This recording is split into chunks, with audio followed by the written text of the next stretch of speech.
You think you know the pharaohs, but you've only seen their golden masks. We picture towering pyramids, colossal temples, and a civilization obsessed with eternity. In our minds, Egypt is the land of order, grandeur, and divine wisdom, a shining beacon of the ancient world. But behind those stone monuments and glittering treasures lurked a reality far more unsettling. What history books often polish away is that the same rulers we worship as near-divine beings also engaged in rituals and relationships that would horrify us today. The pharaoh was not simply a king. He was a god on earth. His every action was seen as sacred, his private life woven into the survival of the kingdom. Yet those private acts were often public displays of power, where intimacy became ritual and ritual became control. Official inscriptions celebrated fertility, lineage, and the divine right to rule. But in truth, these glowing hieroglyphs were carefully staged propaganda, erasing the darker truths of incest, seduction, and ritualized acts meant to bind heaven and earth through the pharaoh's body. We're taught to admire the pharaohs for their vision and their legacy. What we're rarely told is how their most personal acts were weaponized to maintain order, silence dissent, and reinforce their godlike image. These weren't whispered scandals tucked away in secret chambers. They were practices rooted in tradition, repeated across generations, and enforced with the same authority as law and religion. The golden death masks and elaborate tombs were designed to preserve an eternal legacy, but they also concealed a life of excess, taboo, and cruelty. Imagine the contradiction. The ruler hailed as a living Horus, radiant in ceremonial robes, stepping into chambers where siblings, concubines, and ritual partners awaited, not for pleasure alone, but for political necessity. Intimacy became a currency of empire, and while chroniclers dutifully recorded victories in war and offerings to the gods, they deliberately omitted these disturbing details. Why? Perhaps because exposing them would shatter the carefully crafted illusion of divine perfection. Perhaps because even then, these acts were considered dangerous knowledge, truths too volatile for the common people to hear. Today, archaeology, scattered papyri, and foreign accounts allow us to glimpse fragments of this forbidden reality. And as we peel back the layers of sanitized history, one question remains. If the pharaohs were willing to hide their darkest secrets, what else lies buried beneath the sands of Egypt? For most of us, the pharaohs are remembered as icons of divine authority, radiant figures carved into stone, standing proudly before their gods, their crowns glittering under the desert sun. The image is intoxicating, a god among mortals, ruling with wisdom and celestial legitimacy. Schoolbooks and documentaries echo the same refrain.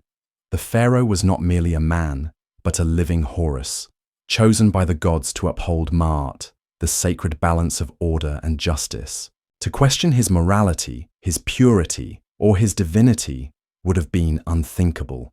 And yet, this very image of perfection was carefully manufactured. The walls of temples, adorned with reliefs of the pharaoh smiting enemies and offering gifts to deities, were not windows into truth, they were instruments of propaganda. Every stroke of the chisel reinforced the myth of flawless kingship, burying inconvenient truths beneath layers of ritualized lies. The divine king was a role as much as a reality, and behind the mask, the pharaoh was a man, flawed, ambitious, and often consumed by desires that contradicted the purity of his divine image. The myth of divine kingship served a critical political function. By placing the pharaoh above mortal morality, his actions, no matter how disturbing, were shielded from scrutiny. If he took his sister as a bride, it was not incest but divine union, a reenactment of Osiris and Isis. If he commanded women into his harem, it was not lust, but a display of fertility blessed by Hathor. If he punished rivals with humiliating rituals, it was not cruelty, but the restoration of cosmic order. In this way, sin was reframed as sanctity, and abuse was rebranded as holiness.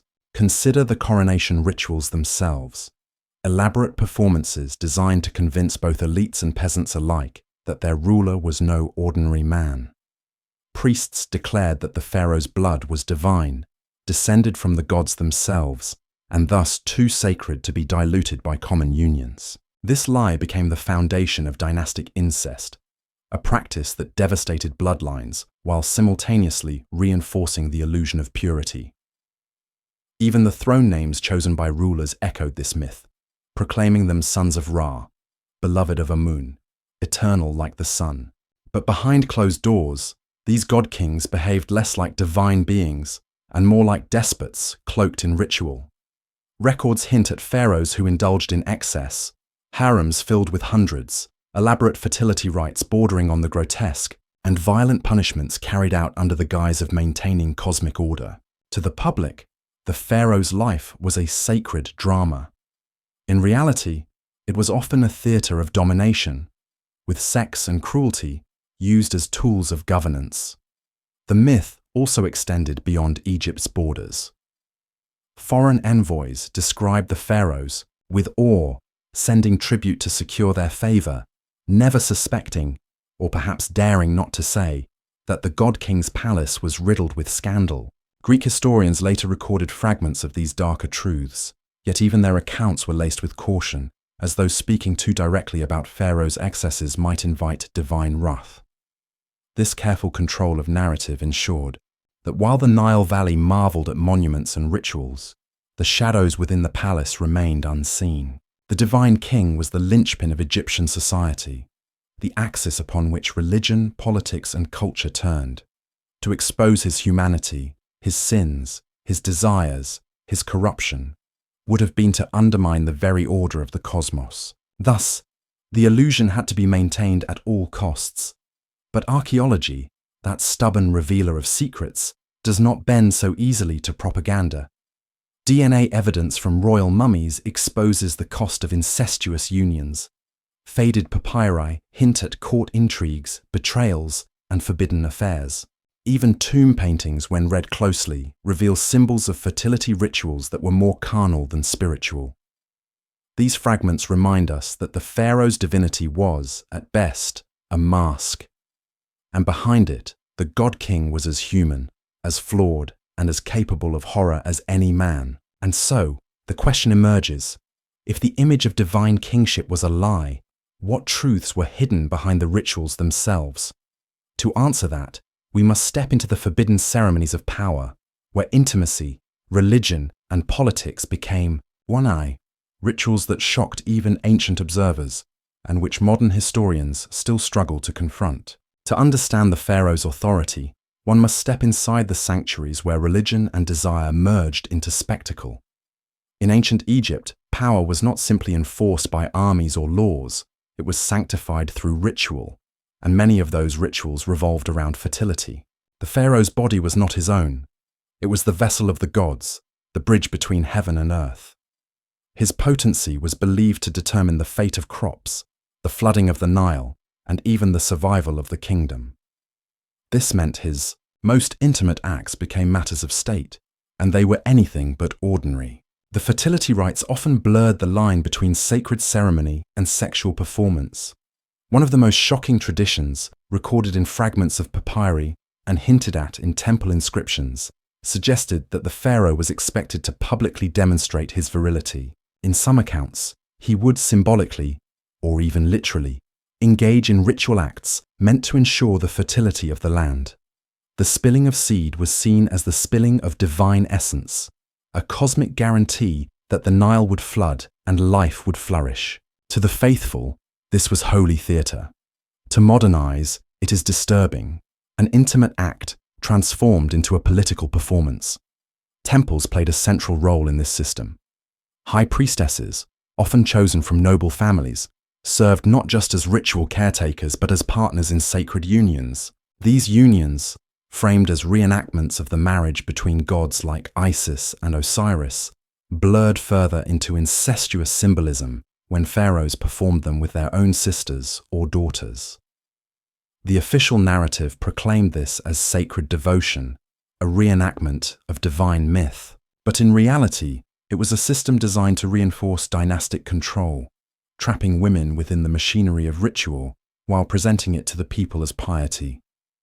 Even more disturbing were the accounts of sacred prostitutes who served in temples of Hathor and Amun. These women were not seen as immoral. Rather, they embodied divine fertility, and their union with the pharaoh or priests was considered an offering to the gods. But peel back the sacred language, and what emerges is exploitation. Women reduced to instruments of state, their bodies turned into tools of ritual propaganda. Foreign observers, especially the Greeks, were astonished by these practices. Herodotus hinted at ceremonies where Egyptian rulers and their consorts performed public fertility rites, describing them with both fascination and unease. To outsiders, these rituals looked less like holy devotion and more like carefully choreographed theatre designed to awe the masses. Yet for Egyptians, questioning them was impossible. To doubt the pharaoh's ritual potency was to risk cosmic imbalance, famine, and chaos. The most chilling aspect of these ceremonies was how they tied personal acts to cosmic survival. If the pharaoh failed to perform, it was not merely a private embarrassment, it threatened the kingdom itself. This pressure created a culture where fertility rituals were carefully orchestrated, their outcomes manipulated to maintain the illusion of divine potency. Success was celebrated with hymns and offerings. Failure was hidden, rewritten, or blamed on enemies of the state. The pharaoh could not be allowed to appear weak, even in the bedroom. And so, intimacy became a weapon of control. Every ritual reinforced the pharaoh's image as both divine lover and cosmic guardian. The people believed his passion ensured their survival. Priests and courtiers saw his acts as the very foundation of political order, and the pharaoh himself learned to wield these rituals as instruments of dominance, binding subjects to him not only through fear and wealth, but through awe at his supposed divine sexuality. But not all were convinced.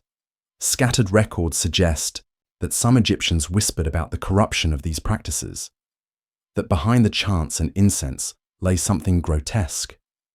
A few dared to note the suffering of women conscripted into these rites, or the humiliation of being reduced to symbols of agricultural prosperity. Yet those whispers rarely survived in official history, silenced by the overwhelming weight of temple propaganda and royal censorship. Still, archaeology leaves clues. Wall carvings, when examined closely, depict scenes not of serene devotion, but of fevered energy, bodies entwined in postures that blend ritual with raw performance. Statues of gods of fertility, often exaggerated in form, stood beside chambers where real flesh and blood people enacted their myths. What priests proclaimed as sacred unity was in reality an endless cycle of coerced performance, where the pharaoh's desires and the kingdom's survival were indistinguishable. The irony is striking. While the world admires Egypt's temples for their beauty and spiritual depth, those same walls hid rituals that blurred into abuse. The pharaoh's divinity was built on performances that turned intimacy into policy and women into instruments of statecraft. Fertility was no longer natural or personal. It was political theatre, repeated across centuries to keep a fragile illusion alive. And yet, even these shocking rituals were only part of the story. For if fertility rites revealed the pharaoh's cosmic power, it was incest, deliberate, systemic, and devastating, that revealed just how far Egypt's rulers were willing to go to protect their throne. If fertility rituals tied the pharaoh's body to the fate of the Nile, incest cemented his dynasty to the gods themselves. To understand Egypt's obsession with bloodlines, we must strip away the modern disgust that the word incest conjures, and instead see it as the pharaohs did, not as taboo but as necessity. For them, keeping the throne pure was worth any sacrifice, even if that sacrifice meant trapping generations within a cycle of genetic decay. The mythic precedent came from their gods. Osiris married Isis, his sister. Their son Horus became the model of divine kingship, the archetype every pharaoh claimed to embody. If gods could unite with their siblings, then pharaohs argued that so must they. What we view as horrific was, to them, a sacred reenactment. Brother married sister, uncle married niece, and in some whispers, fathers took their daughters. It was all justified by a single obsessive goal: keep the blood of Ra and Horus unsullied by the touch of commoners. The results were dynasties strangled by their own lineage. Consider Akhenaten, the heretic pharaoh who revolutionized religion. Evidence suggests his children were products of sibling unions. Artistic depictions from his reign show elongated heads, narrow faces, and distorted features, once dismissed as artistic style, but now linked by scholars to congenital deformities. Even Tutankhamun, the boy king whose golden mask embodies Egypt in the modern imagination, was the son of incest. DNA analysis of his mummy revealed clubfoot, scoliosis, and compromised immunity, traits consistent with generations of inbreeding. Behind the mask of divine beauty was a fragile body racked by inherited defects. But these unions were not merely about preserving divine image. They were also acts of political control. By marrying sisters and daughters, pharaohs cut off rival claims. No outsider, no ambitious noble could insert themselves into the royal line. Succession was kept firmly within the palace walls, locked behind veils of ritual marriage. Women became pawns in this dynastic chess game, praised as goddesses, in public inscriptions, yet privately stripped of choice. Their wombs were treated as dynastic vaults, and their bodies as political battlegrounds. The Ptolemaic dynasty, Egypt's last royal house, perfected this obsession. For nearly 3 centuries, brother-sister marriages defined their reign. Cleopatra, 7th, the most famous of them all, was the product of this long tradition. She married both of her brothers, one after the other, to secure her throne. To the outside world, her allure was legendary, her seduction of Caesar and Antony immortalized in Western lore. But within Egypt, she was simply continuing a practice as old as the pyramids, keeping power in the family, no matter the personal cost. The consequences were devastating. Inbreeding brought not only physical deformities, but also instability of mind. Some pharaohs displayed erratic behavior, cruelty beyond reason, and paranoid obsession with betrayal. Were these merely traits of absolute power, or symptoms of generations of genetic entanglement? The line blurs. What is clear is that dynasties built on incest often collapsed under their own weight, their heirs too frail or too divided to maintain control. Yet despite the horror, incest was celebrated in religious imagery. Hymns praised the pharaoh and his sister wife as living embodiments of Osiris and Isis. Reliefs depicted them seated side by side, serene and eternal, while behind the images, their households wrestled with deformity, rivalry, and despair. This contrast, the marble perfection of divine art versus the genetic toll of real unions, epitomizes Egypt's ability to mask truth with myth. Foreigners found it strange, even grotesque. Greek and Roman writers recorded their shock at Egyptian incest, yet even they acknowledged its effectiveness at preserving dynasties. The practice fed Egypt's aura of otherworldly mystery, a land so devoted to its gods that it embraced what others deemed unthinkable. To Egyptians, the horror was invisible. To outsiders, it was unforgettable. But the whispers of deformity could not be hidden forever. Archaeology has forced us to confront the cost. CT scans of royal mummies reveal skeletal deformities, cleft palates, club feet, and twisted spines.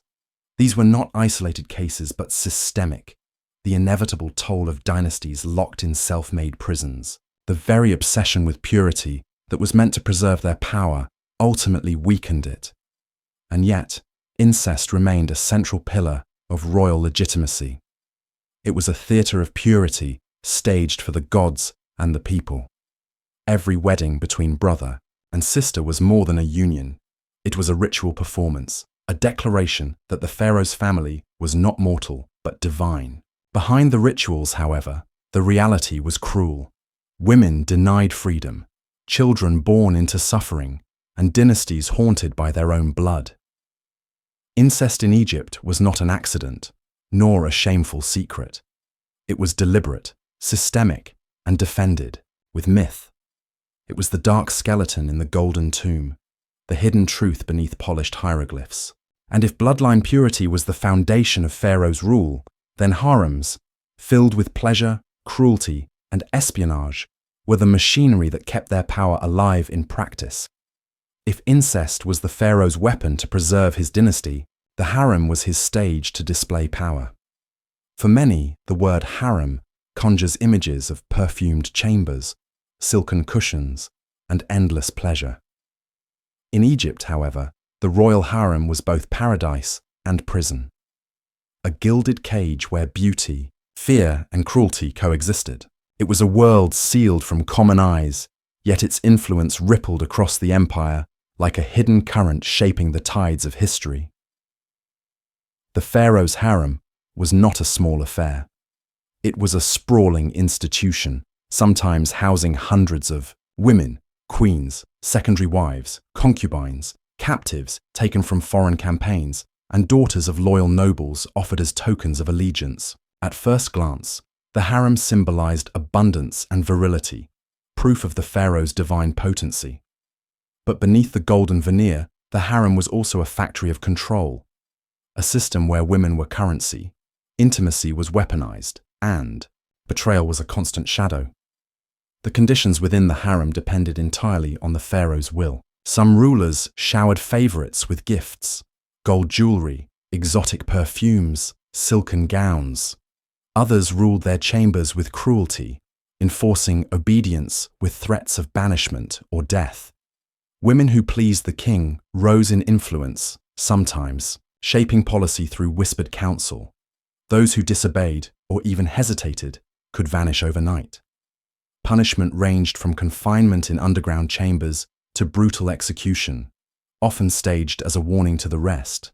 The harem also served a political function.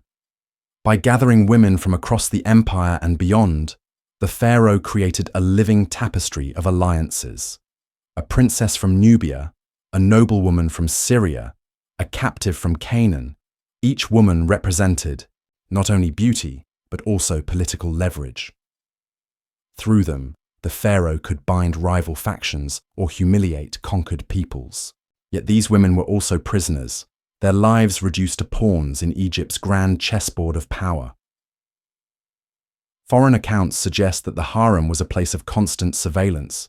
Eunuchs and guards ensured loyalty, and spies monitored every word. Betrayal was not only feared, but expected. Indeed, some of Egypt's most dramatic conspiracies were born within harem walls. The harem conspiracy against Ramses III is a chilling example. One of his secondary wives, Tiye, plotted his assassination with harem women and palace officials. The result was chaos, trials, and brutal executions. The harem was not merely a chamber of pleasure. It was a nest of daggers. The daily life of the women was paradoxical. On one hand, they were surrounded by luxury, pools scented with lotus flowers, musicians performing soft melodies, feasts of figs, dates, and honeyed wine. On the other hand, their movements were restricted, their futures uncertain, and their bodies controlled. They were symbols of opulence, yet denied autonomy. Their beauty was displayed like treasure, but their humanity was erased.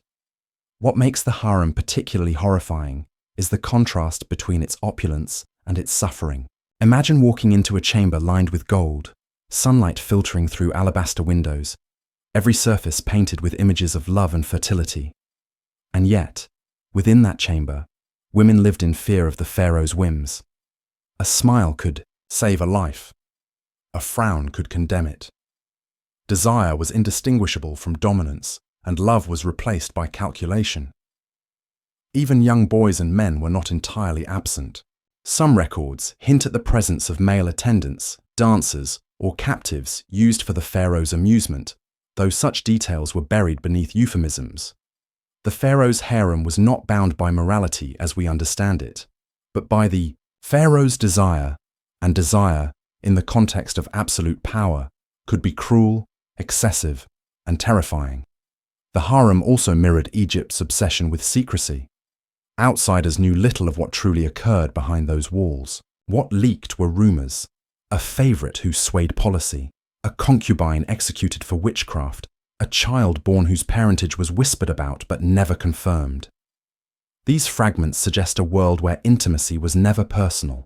It was always political. Every embrace could be an alliance, every betrayal a revolution.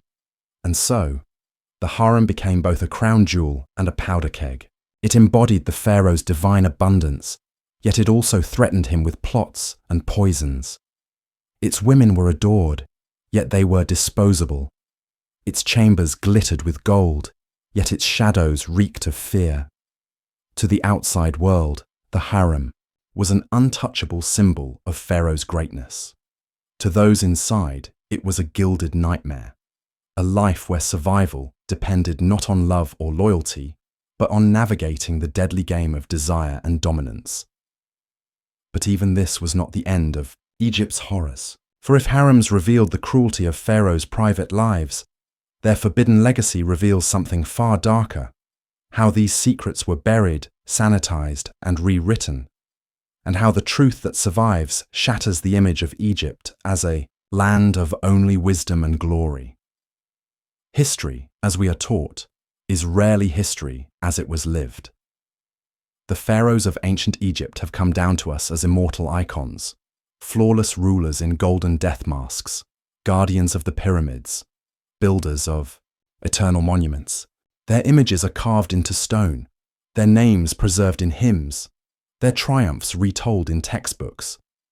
But behind the polished narrative lies a forbidden legacy, one of incest, ritualized intimacy, harems of fear and pleasure, and a system of power that transformed private sin into sacred order.